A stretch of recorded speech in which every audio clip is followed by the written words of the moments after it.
de Clermont remaniée, mais extrêmement motivée, avec des garçons qui sont associés aujourd'hui pour la première fois, comme le jeune Pic, le demi de mêlée, et Baye, le demi d'ouverture, le joueur fidjien. Et du côté de Brive, eh bien, on a quasiment reconduit la même équipe que celle qui a failli réaliser l'exploit la semaine dernière face à Castres.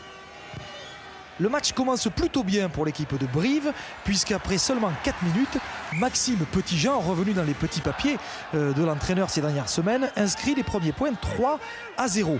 Dans cette entame où l'équipe de Brive montre de belles choses, mais on sait que Clermont est une équipe redoutable. Ballon perdu par les brivistes à l'intérieur de leurs 22 mètres, quasiment. Accélération de Pic, crochet de Pic, le demi de mêlée. Le jeune demi de mêlée, pour sa première titularisation, trouve Delasso qui va aller marquer un essai. Un essai d'envergure, un essai de rapine pour celui qui remplace Pierre Mignoni, dont il a tout pris du maître, les jambes et surtout la malice, mais aussi l'intelligence, celle de savoir s'arrêter pour retrouver du soutien. Arnaud Pic, il a tout juste 21 ans et pour son premier match avec l'équipe première, il sert un Delasso qui donne pas de loi, déborde Nicolas Leroux, le bréviste, pour inscrire le premier essai, un essai qui ne sera pas transformé, 5-3 en faveur de Clermont, ici à Brive. 10 minutes plus tard, les brivistes vont enfin revenir dans le camp de l'équipe de Clermont. Le ballon est bien négocié. Et à l'entrée des 22 mètres, Jean-Baptiste Péjoine, le demi de mêlée, se connecte parfaitement avec son demi d'ouverture. Drop réussi par Maxime Petitjean.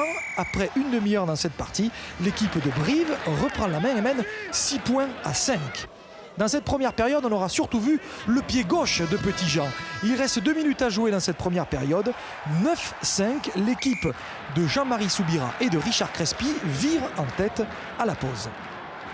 En deuxième période, l'équipe de Clermont va enfin retrouver un petit peu de sa superbe. Coup de pied mal réceptionné. Attention, la malice du demi de mêlée, regardez-le ici. Hop, jouer rapidement cette pénalité à la main. Arnaud Pic, qui a donné tout à l'heure un ballon d'essai à Delasso, va aller tout seul comme un grand inscrire un essai qui permet à l'équipe de Clermont de mener plus confortablement 12 points à 9 après 2 minutes en deuxième période. La réponse, la voici. 4 minutes plus tard, drop claqué par Petitjean, les équipes sont à égalité, 12 partout. Baye, le joueur de Clermont, donne l'avantage à Clermont justement avec une pénalité après un quart d'heure 15-12, mais l'homme en forme du côté de Brive, c'est Petitjean qui remet tout le monde à égalité après un quart d'heure, 15 points à 15 entre ces deux formations qui se disputent physiquement en mêlée. Un très très gros débat. Vous avez vu le pilier exploser côté Clermont, pénalité, et encore une fois c'est l'occasion pour Maxime Petitjean de mettre 3 points de plus. À 18 minutes du terme de la partie, Brive mène 18 points à 15 face au deuxième du classement du top 14. Il reste à peine 10 minutes à jouer. Ballon de contre bien joué par Orquera dans le couloir avec un petit échange mano à mano avec son 3/4 centre Ludovic Valbon et Luciano Orquera, l'ouvreur italien, qui marque un essai qui sera transformé. 25 points à 15. 25 points à 15 dans les 10 dernières minutes pour l'équipe de Brive face à Clermont. Mais décidément, cette équipe de Clermont est redoutable. Il ne reste plus grand chose à jouer dans ce match. La course-poursuite continue.